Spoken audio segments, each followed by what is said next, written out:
Thank you so much for coming online to the Women of Courage Asia's platform. So thank you so much for your time and for sharing your background. So just for our listeners out there who would maybe new to us, Theresa Tan is actually a writer, editor, screenwriter, and also a playwright. So she's had years of creative editorial experiences, and she's written for columns on the Straits Times and the local magazines. But she also co-founded the Work Agency in 2006. And the agency actually provides writing and editing skills to both corporate and government clients.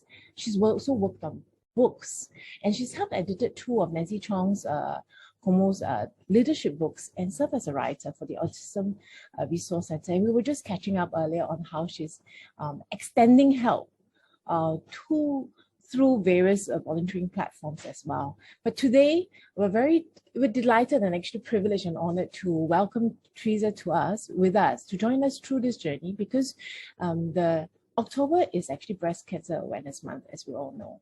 And she has also authored her own book on her journey of how, based on her journey through breast cancer, right?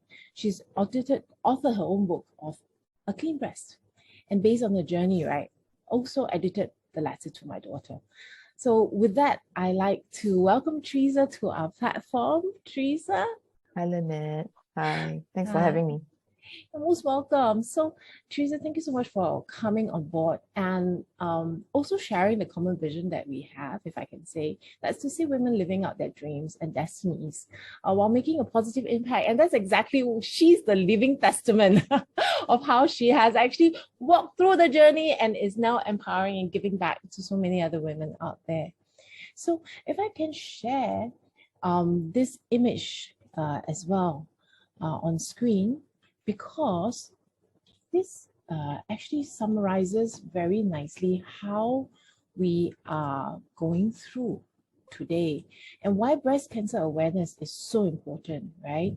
Because we all have friends and family around us that have gone through experiences. But when you can see from here, the survival rate, right? If I can blow this up a little bit more, maybe I move this here. Okay. The survival rate is actually 100% when the tumor size is actually very small, and likelihood there is no cancer. And it's confined within the breast, not very visible. But when it gets to less than 2 cm, it's still confined and there's no cancer. But the thing is, with early detection, and if we can see it from 5 cm onwards, survival rate is 87%.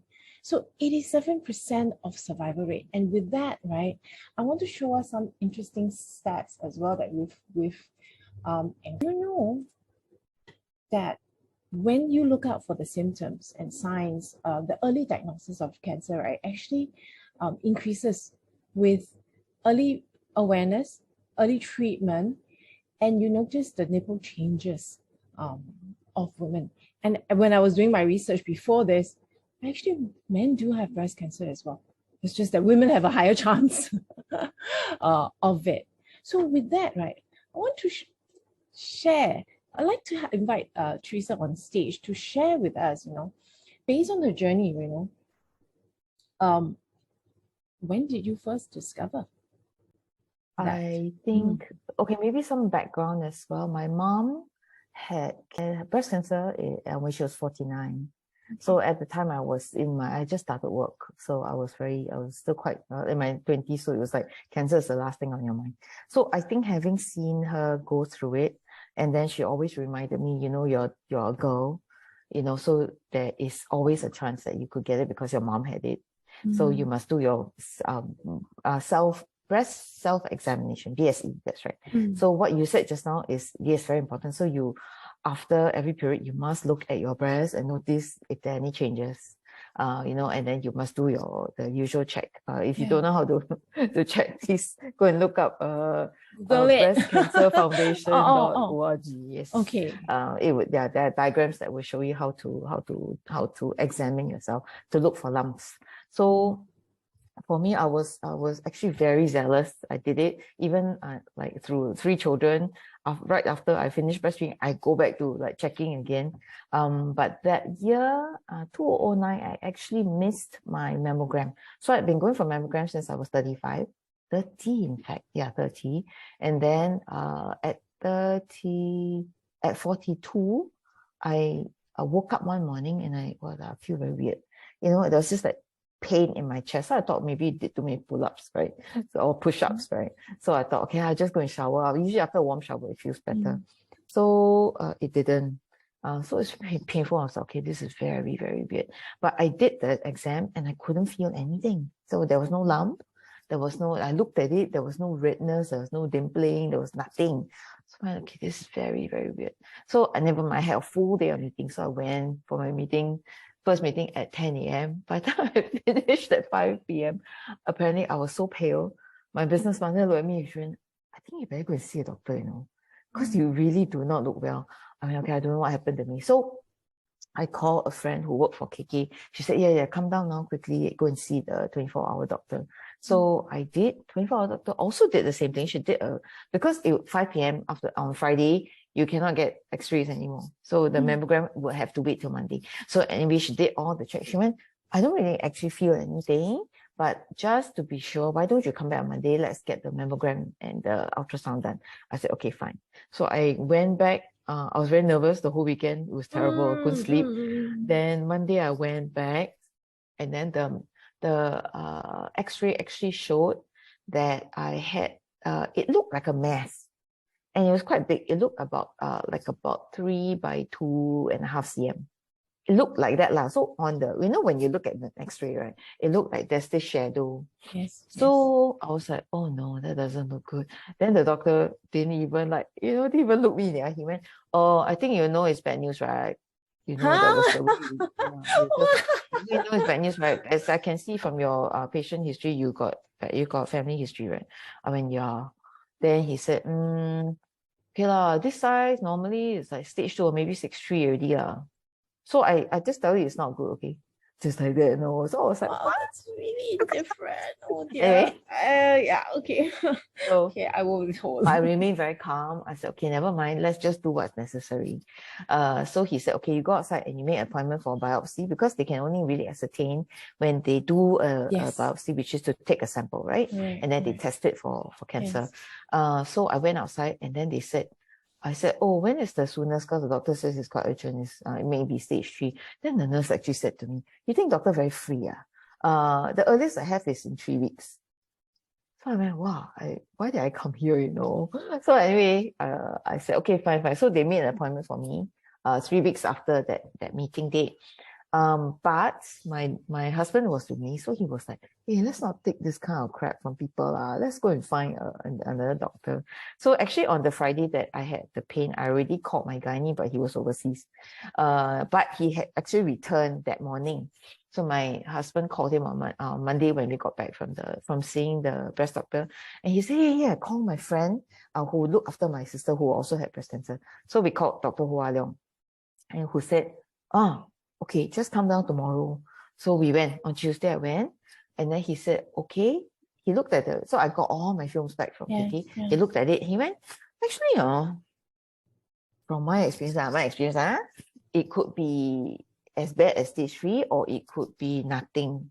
I went, what? How can it be nothing? The doctor really scared me until, you know. Then he said, yeah, because, right, it doesn't look like a normal mass. Normal cancer mass has a very distinct shape. You can see the edges, and it's a very weird shape. Or it's a, you know, it really looks like a clump of cells. But he says yours doesn't, eh? Then I went, okay, so what does that mean? He said, you need a biopsy. And then he very cute. He said, so you can go back in 3 weeks for the biopsy. I don't. Can you do it for me now? He said, imagine sitting on the edge for 3 weeks. You come back in 2 hours. You go and have lunch. You come back. We do the biopsy. Oh, wow. So we did it right in his clinic. He took so many samples because the mass was quite far apart, right? So he had to take from one end to the other end. It's like having somebody bite, or a little, like, you know, hamster inside biting off pieces of you. So I was like, wow, it's not supposed to be painful, but it was so painful, you know. So I went, I cannot, you give me another shot. He went, hey, you're under a lot of LA already. I said, don't care, just give me a shot. It's so painful. Then he finished taking already. Then he went, okay, you did very well. Then they just gave me Panadol. That I tell you, Panadol not enough, okay. So gave me, then he said, okay, go home. When the results come out, we'll call you. So I went to, I remember it was my daughter's birthday. So I went to watch movie with her and her friends. I was like sitting in the theater trying to shadow breathing, because it was so painful, right? Yes. Then okay, but that night I could sleep. I felt okay, somehow it was very peaceful. Then 2 days later, the nurse called me, the results are back. Come down and see doctor this afternoon. So I went.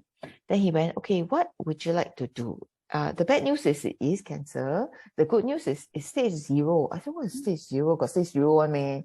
Then he says, yes, stage 0 is when the cancer is still contained within the, as moms, right, we have milk ducts. That's where all the was produced for the babies. Yes. So the cancer cells actually grow in the milk ducts inside. He said, but looking at the size of it, it's not only one duct that is in fact that has cancer. It looks like a few of them have, which is why it looks so weird. It didn't look like a mass. It was actually cancer cells here, cancer cells here, cancer cells here, cancer cells here, like that. So he went. Then I said, okay, tell me what is the next thing. If we go for surgery, what do we do? So he showed me okay, you can try for a lumpectomy, but I feel that because it's already in so many of your ducts, the safest is you take out all the breast tissue, which is a full mastectomy of one side. That means they take out all everything, the nipple plus the inside, but he keeps the skin. And then the reconstruction will be, they take the aesthetic surgeon would then take the fat from my mommy belly and then make a breast out of it. Yes. Yeah, which goes under the skin. Yeah. So I went, well, it sounds very complicated and painful. He said, actually, no, a lot of people have done it. It looks good. So I said, okay, let's do it. So can you imagine from the time that I felt the pain to agreeing on my surgery plan was 1 week. By the time I finished my surgery, it was 2 weeks later. I would only have been going for the biopsy. Yes. Oh my God. Okay, a lot of words are flying through my head, but okay, yeah. But thank God. I have for also, to be fair, I have also known breast cancer patients that have had very good treatment with that first doctor. Okay. So maybe he was having a bad day. I don't know. So yeah, it just was, I think it's destined. I just was destined to come to this doctor. Yeah. So he's been my doctor since that time, for 12 years already. Very blessed. So I see him every year. Yes. What were as somebody who actually, I'm one of those that I would guilty. I would confess I was guilty because I've not done my own examination, and something struck me last year to actually go for my mammogram, and I got a shock. So when you were going through the moments, it was like a video playback of, okay, because they discovered something, and I was sitting on the edge, and I cannot imagine somebody actually asking you to wait for 2 weeks later when you're like, tell me now, I want to know, and then literally sitting at the edge of the seat. So what were your immediate thoughts or feelings after you discovered that you had breast cancer?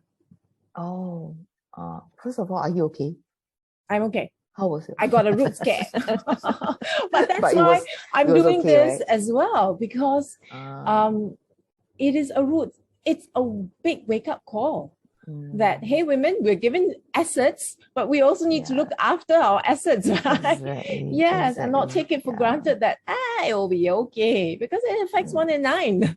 The stats are 1 in 9. So very scary. Let's be judicious on it. So how I felt. I think I was the most scared on the Friday when I first felt the pain. Because I knew so many facts about breast cancer, right? So to me, it's like, can't be cancer because it's painful. Cancer, it doesn't hurt. Okay, so I understood that. So because for my mom, she found a lump, but for me there was no lump, but there's pain. So I thought it cannot be but I think as the day wore on, and after I saw that doctor, the first 24-hour doctor at KK, I think I kind of already knew in my gut that it was. So I think the hardest 3 days was that weekend. the Friday, the Saturday, and the Sunday before I went for the mammogram. Somehow after I had taken the mammogram, it was like, okay, I see something means confirm already. There's something there, okay? So I felt I was actually a lot calmer by the time I had gone for the actual mammogram and the x-ray. So by the time Dr. Ho sat with me and worked through my plan, honestly, right, I was crystal clear in my mind. I already knew exactly what I was going to do. And I must say, I was very calm. Yes, I was not happy I was going to lose a breast. But I felt, okay, I think this is good. Stage 0 means I have a very good chance of surviving. So to me, that was like the best news. It was like a gift, you know, that it just the pain came, I caught it, and it had not erupted into stage 1 or 2 yet. So it was really, I felt I was protected.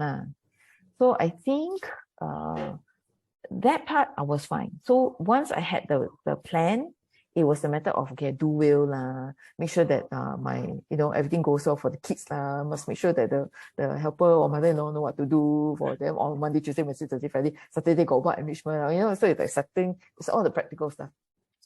Then I think the only time or the first time I really broke down, right, was a week later. So the Friday I saw my doctor, made the plan. Saturday I went for the PET scan. He confirmed there was no spread. Because PET scan will show up if there are any other red areas, so that was fine. So he said, okay, then the final thing you need to do, go and see your aesthetic surgeon and decide what kind of reconstruction you want. Because there are several types. You can do an implant, you can do a silicone implant, you can do what they call an LPD, LDP, I can't remember, which is they take the flesh from the back. From the back of here, and then they tunnel it over to here to form the breast. But he said, he looked at me, he went, I think you cannot, your breasts are a bit bigger than normal. I went, okay. Then he said, okay, because you had 3 children, thank God, you got quite a lot of fat in your belly. So he said, it's good to try the the trans flap.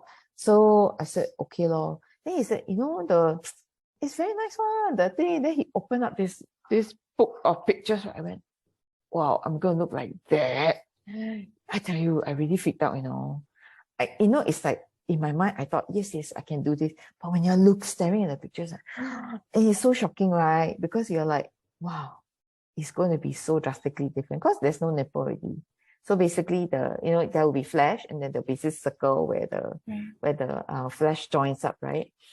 And I'm like, I don't know. So the image stuck in my mind the whole day. So then I had a meltdown. Then my husband was so irritated with me. He went, you want to live or you want to die? What do you want? I said, of course I want to live. But do I need to really look like that? But it really couldn't be helped. So that I think I took about a week to really get over it. Yeah, and to really, tell myself, okay, I still have my life. And that's the most important thing. So of course, being a Christian, I'll go and seek God but I never get my miracle. When you give other people miracle, where's mine? How come you don't just take the tumor away? Or do I really have to go through this? And it was actually very painful, but at the same time, it's like I had never encountered God on that level. Even through my mom's death and everything, right? It's very different. It's like here you really are at that point, at the end of yourself where you go, no matter what happens to me, okay, I have everlasting life already, so whatever God does, okay, so it's like really that surrender, the point of surrender, right? So I think it wasn't, I won't say easy, but it was definitely very, very enriching. I think it was very transformative for me as a person, because since then, right, it's like every day since my cancer diagnosis is a gift. I never take for granted that tomorrow I'll wake up. You cannot. There's no way. You know what I mean, right? Because you've already I could have been gone. What if I found it at stage 4? What if, and then I had to endure chemo and then I died or something like that, right? Yeah. So that could have been it. So every day that I have now has to be lived properly as far as I can. As far as it's possible. Well, Theresa, thank you so much for sharing that journey. And, it reminds me of the conversation that we had earlier It's not about YOLO, because you really only live once, but you need to live life every day as well. But you only die once as well. So treasure, every single moment of living, breathing space that we have. And it's beautiful how you've actually gone beyond that and written a book, and also are encouraging other people to do good. I try. You try. I mean, we all can but try in our own little that's ways. True.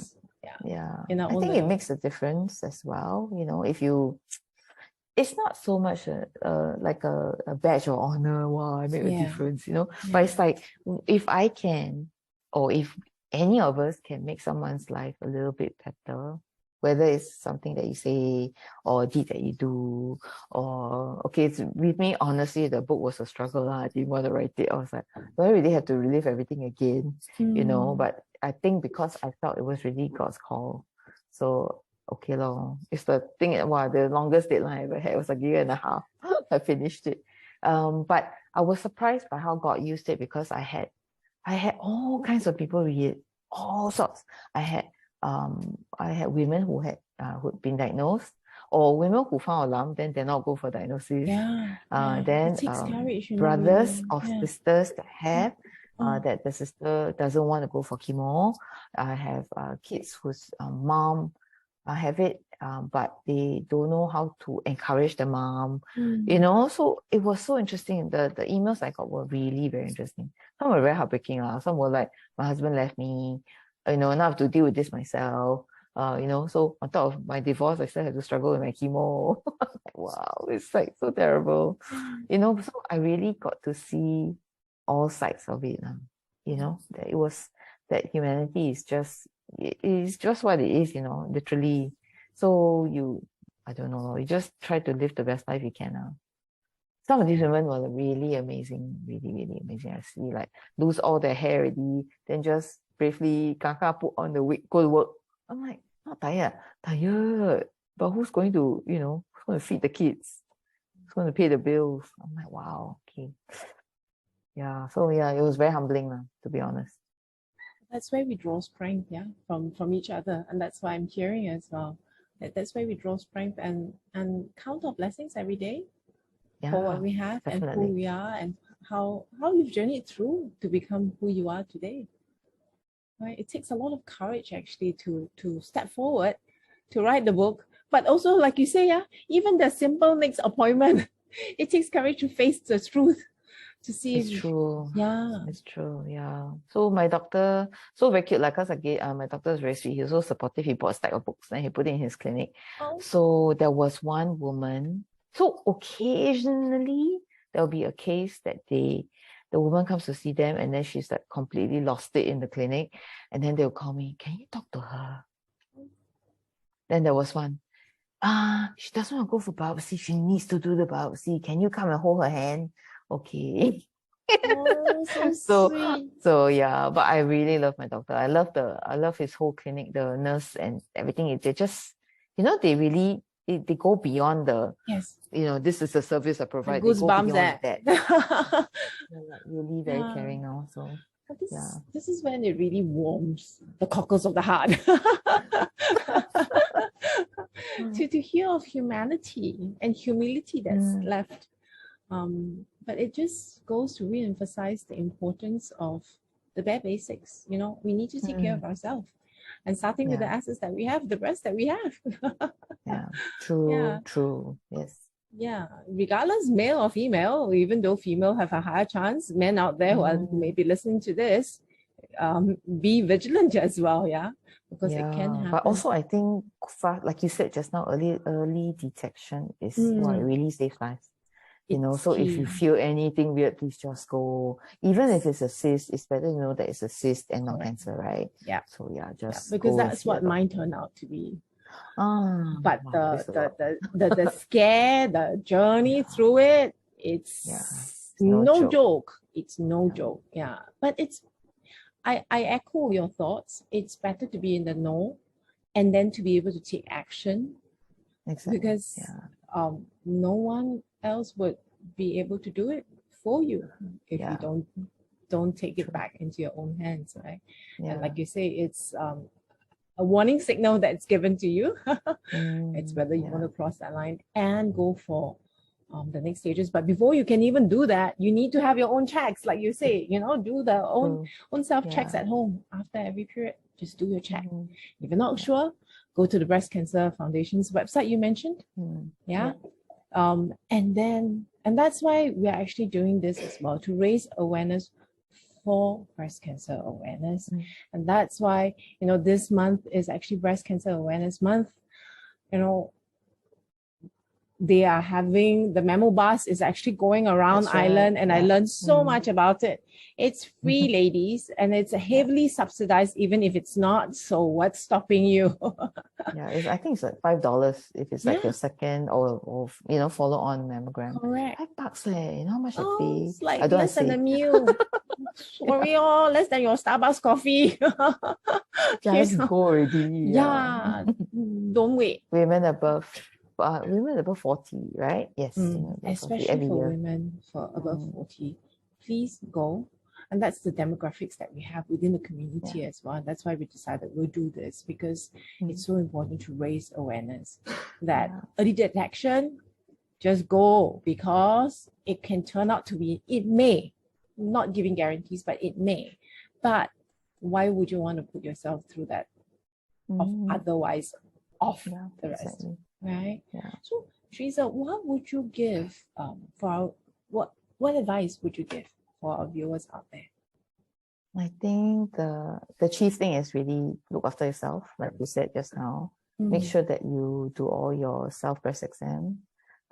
Breast self-exam, sorry, I keep getting it wrong. Above 40, they all have this myth, right? Oh, my breast is so small, cannot get cancer one. Or I already breastfed 3 children, I won't get cancer one. All this, sorry. So not true. Not true. Not true. So just look out for yourself. A lot of people catch the lumps when they're in the shower. So just don't just rush through your shower. Just do if you can, do a proper one. Actually, showering is not the ideal. Best is you're lying in bed and then you do a proper self-exam and use your fingertips. I cannot draw it out for you. I also cannot sample I cannot show it to you. But that's the way to actually feel it. So if you just feel, I think God gives us this kind of like in this barometer in our hearts. Somehow you feel something like it's not quite right. Even if you can't feel an actual lump, just go and get it checked. It's better to have it ruled out. I think, for those who are already going through cancer, stick with the program. Don't give up halfway. I remember when I was younger, Anita Mui passed away from cancer. And the story came out that actually she was too afraid to go and get treatment. That's why, and her cancer just progressed and she passed away. Which I thought was so tragic. It's so tragic. It's such a because she could have lived on, she could be alive today. Yeah. So, such a talent, right? That's wasted. I think that's exactly. So I think that really stuck with me. That's one of those things that stuck with me all my life. And I think I remembered it when I was about to go for my surgery. That don't waste the opportunity. The fact that you discovered it is an opportunity. That you can take control of it. Exactly. Yeah. I know chemo is scary for a lot of people. I didn't need chemo, so really thank God. But I've had friends who have had to go for chemo. But I feel chemo is, I know it's a double-edged sword, right? But especially if it's like the first diagnosis of cancer, I've seen it work almost 100% of the time. So I want to encourage people that are like, oh, should I go and juice instead? Or should I try this alternative? Please don't. Just do what your doctor tells you. Because I've also seen people who have passed away and who have young children who say, no, I'm going to do this the natural way. I'm just going to drink juice and detox, or drink sodium bicarbonate and detox. And it doesn't work. So I want to encourage people, go and see a doctor, listen to what your doctor tells you, and just do it, because the chances that you will live on, you will survive it, are high. So, don't be afraid. embrace and trust the professionals that they know what they're doing. Yeah. Yeah, exactly. Oh, I suppose one more thing I think for all breast cancer patients is that they must go for a pap smear every year and check your, because your chances of ovarian cancer are higher after you've had breast cancer. So that's something that also, I think, I don't hear people talking about it a lot, but yeah, you should, just make sure, because it's just one of those things, that it's the correlation is there already. So. Okay, so let's just repeat that point, yeah? So if you have had breast cancer, please remember, go for your pap smear. It's correlated. Just do the annual checkup. Just put it into your calendar, ladies. Correct, yeah. Put a reminder, every year reminder. Yeah, don't miss that. Don't miss it. You don't want to leave things to chance. And let's treasure every moment that we have, because it is a gift. It is a gift. So with that, Theresa, I want to thank you so much for your time, for taking it out and spending this precious time with us. We are raising, you're most welcome. And you just reminded me the reason why I wanted to be, why I am a coach now. And that's because, we all have greatness within us, but we need to choose to empower ourselves with those gifts. And that's what you've actually been doing. And so thank you so much. Right. So as a conclusion, I wanted to share with everyone that the Women of Courage Asia is actually, as a grand finale for the month, we are having this breast cancer awareness exploration race. So it's going to be an amazing race, right? But also all in good spirit of raising awareness. So we'll be traveling through some hot spots. So do register. There is still time. It's on the 29th of October. Details are all on the website, but I just wanted to do a shout out. Meeting time is at 9:30. It's an early Saturday morning. Grab your friends, grab your families, or husbands if you're listening to this, or boyfriends even if you're listening to this. Join us, because I think it's a very fulfilling, amazing race. We'll be going through various checkpoints, various reminders, and exactly what Theresa was sharing with us earlier.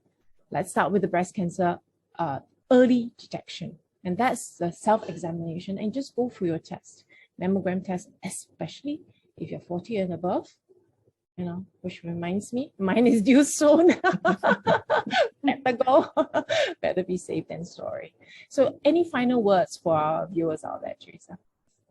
I think there really is, we said, YOLO just now, right? So everybody has one life. Treasure it, make the best of it, do the things that matter. My aunt, who's a doctor, gave me some very good advice. She said, spend time with your children, spend time with your husband. Don't waste time on the stuff that doesn't love you back. And take lots of pictures. That's it. So I always tell people, take lots of pictures. Yes, please do. And when you're saying that, I'm like thinking, we just came back from a holiday and my daughter was taking pictures, and now when we want to ask, so we want to show the picture, he's like, go to my daughter. So pictures are such beautiful memories to capture. Because it's life evolution. We will all reach the end, but how you walk this journey towards the end, it's in your hands. It's in all our hands, how we want to walk this journey. And thank you for the beautiful reminder. Love those around us, because we are only there with them once in this lifetime. Thank you so much, Theresa, for taking out your time again. I'm going to stop the recording now for us. Okay. And